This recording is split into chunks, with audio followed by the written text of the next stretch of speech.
வணக்கம்ல boys. நான் பண்ண போற ஐசனுக்கு இன்னும் ஒரு 10 நாள் தான் இருக்கு. சரி ஓகே, காலையிலே வந்து ஆம்ஸ்ட்ரிங் சரியான வலி. சரி ஓகே, நம்ம போய் ஸ்ட்ரெச்சஸ் பண்ணுவோம்னா அது ஒரு மாதிரி புடிச்சுக்குச்சு. இன்க்ளைன் பண்ணி பண்ணி அது ஏன் தெரியல, எனக்கு வந்து ஒரு மாதிரி செம்ம டயர்டா இருக்குங்க, நடக்க கூட முடியல.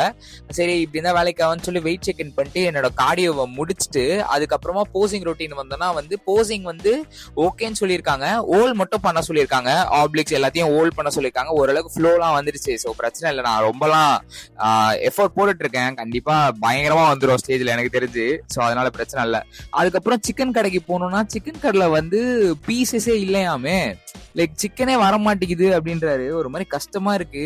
இது வந்து கடைசி மீல்ல வந்து நான் சொல்றேன் பாருங்க.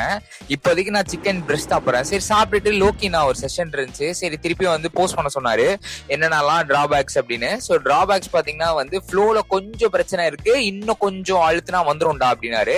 அதுக்கப்புறம் ஈவினிங் வந்து எனக்கு செம்ம ஸ்ட்ரெஸ், அதனால நிறைய வீடியோ எடுக்க முடியலங்க. ஸோ அதனால பைசப்பும் பேக்கும் போட்டு முடிச்சுக்கிட்டேன். ஆப்ஸ் வேற கிராம்புக்கு போட்டுட்டே இருக்கேன், என்ன பண்றதுன்னு தெரியாம திருப்பி ஒரு போசிங் செஷன் போட்டேன்.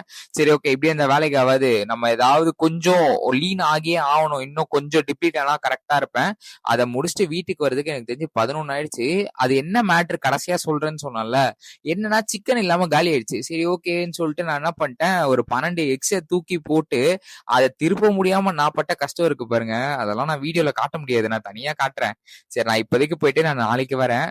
ஆல்ரெடி டைம் வச்சு டேக் கேர் பாய்ஸ், நம்ம நாளைக்கு பார்ப்போம்.